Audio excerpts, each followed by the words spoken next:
on, let's address the Suicide Squad.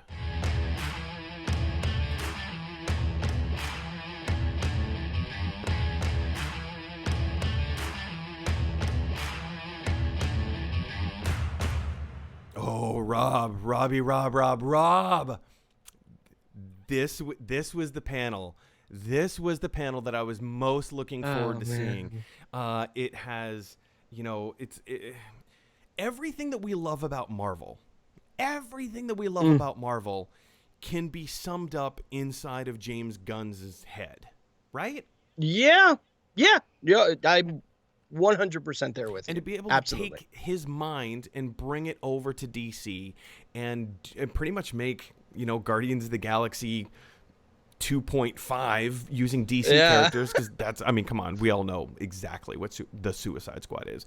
Of course. This was the panel that I was most excited to see. It's the film that, besides Wonder Woman, has the most amount of development behind it. They've already finished principal photography. I think they still have to go do reshoots and pickups. Yeah. They still have a little bit of editing to do, but look, they have an entire year to work on this film. It doesn't come out for a year.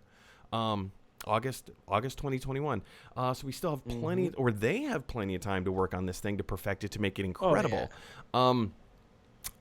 I could just verbally gush all day long about this. Rob, you saw all the stuff. Yeah, it was just, it's so, I'm so happy that James Gunn jumped on to do this and that DC was willing to give such a great director, one that clearly showed he has an amazing handle on the comic book properties and how to give the characters justice and proper screen time. And just overall, I mean, I could gush just about James Gunn. I think he's a fantastic director. But just seeing all the different characters and how random they are. Like, it's the most random DC characters. Like, obviously, besides, like, Harley and, and Deadshot and, Captain Boomerang, which is great to see them back. I just looked it up. We have Pete Davidson. We have John Cena playing Peacemaker. Margot Robbie, Harley Quinn. Idris Elba, Nathan Fillion, Alice Braga. It says Taika Waititi. Is Taika Waititi in this? Apparently he's in it. Now, guaranteed, if Taika's in it, he's some kind of weird anthropomorphic creature. Oh, of course he is. He's got to be, because he's never himself. Michael Rooker, Storm Reed, Joel Kinnaman, Peter Capaldi is playing the Thinker. Come on. I think it's amazing. It's just... Flula Board. Flula. Right. Who puts Flula in a comic, in a serious comic book movie, like a big budget action? Sean Gunn, Viola Davis. The list goes on. And David, I have no idea how to pronounce his name. David Dastmalchian. Oh yeah, I don't know how to pronounce. This is his second DC film. Can you name his first appearance in a DC comic book movie? For those of you who don't know who David Dastmalchian is, in Ant-Man and the Wasp, he's on Ant-Man's crew. He's one of the guys. He's the Russian dude in Ant-Man's crew. Right. Yeah. So here's a fun trivia question: can anybody, without looking it up, can you jump down to the comment section below? Rob, I'm gonna let you see if you can guess this. What other high-profile DC film was David Dastmalchian in? Oh yeah. Oh, I totally know. You want me to you want to give folks a minute before I say? I'll give you a 10 count. 10, 9, 8, 7, 6, 5, 4, 3, 2, 1. Rob, what is it? The Dark Knight. Now, it is one of my favorite comic book movies, but more specifically, he is the guy that Harvey Dent, because this is pre-Two-Face, almost killed to find out why a shot was taken at Commissioner Gordon. And even though they don't say his character's name in the film, do you know the character that he was playing? Hold on. I do know. I do. I'm trying to remember. Crap. This is one of my favorite comic book trivia questions. Oh man, you're testing me so hard right now. Hold on, hold on. I'm thinking. I'm thinking. I don't. Oh man, I think I. Yeah, I'm In blanking. order to get this answer, you might have to jump through the looking glass. Oh wait. That was a Okay, hint. so this is. That was a hint. So wait, he's playing like the Mad. He's He the was the Mad Mad Hatter. Hatter. He was the Mad Hatter. No Yeah. way! Is that who he was Mm-hmm. supposed to I mean, they be? never addressed it. He had a little name tag on that was the Right. Mad Hatter's real name. And so, like, I remember in the theater watching it for the first time back in 2008, and I was like, wait, I know that name. And I went home and I Googled it. And I'm like, oh, of course. That was the Mad Hatter. Of course.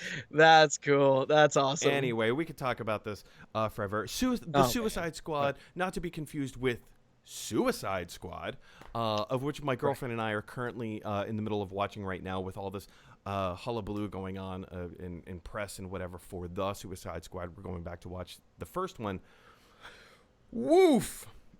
It's a slow-paced movie, and it doesn't know if it's a crime drama, if it doesn't know if it's an action drama, or if it's a lighthearted comedy. And that's one of my huge problems with Suicide Squad, is that it suffers from tone, it suffers from lack of character development, and it's just a weird story.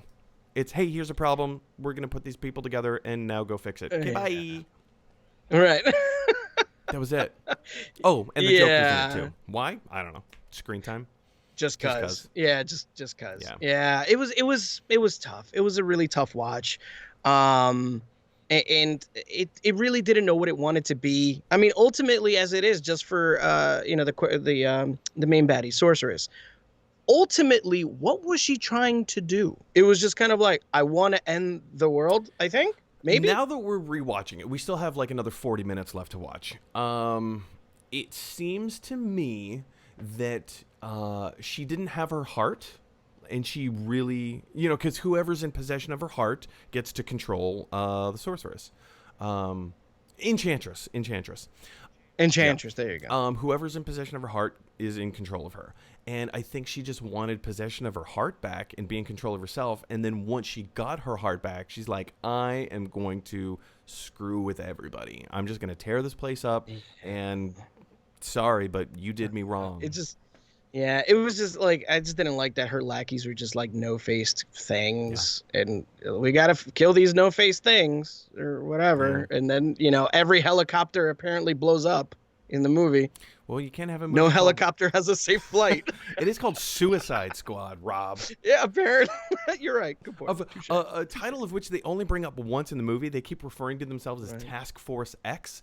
And then camera zooms on Will Smith's face and he says, so we're some kind of Suicide Squad. Yeah, that Wink. part was painful. It was so dumb. He might as well have winked at that after he said it. That would have made it so much better. That would have made it so much better. I would have appreciated that. Break the fourth. It's like that's the kind of movie that A, needed to be rated R, and B, break the fourth wall. Pull a Deadpool, guys. Pull a Deadpool. Anyway. Totally. Know what you are. Know what you are. I feel like we've talked more about Suicide Squad than we have The Suicide Squad coming out next year. Anyway, I'm ridiculously excited to see this movie, you guys. What did you think about all the content, all the trivia, all the stuff that they brought in? I was probably the most surprised to find out that Pete Davidson was in this movie because I hate Pete Davidson. I hate this guy. I can't stand anything that he does. Rob, the look on your face, you're stunned. Tell me why you like Pete Davidson. No, that's the thing. I can't stand him either. Yes. I thought I was alone. Oh, he's so annoying.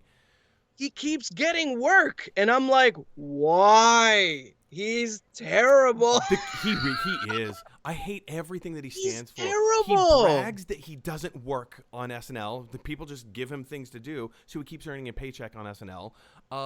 Yeah. The King of Staten Island wasn't a bad movie by itself.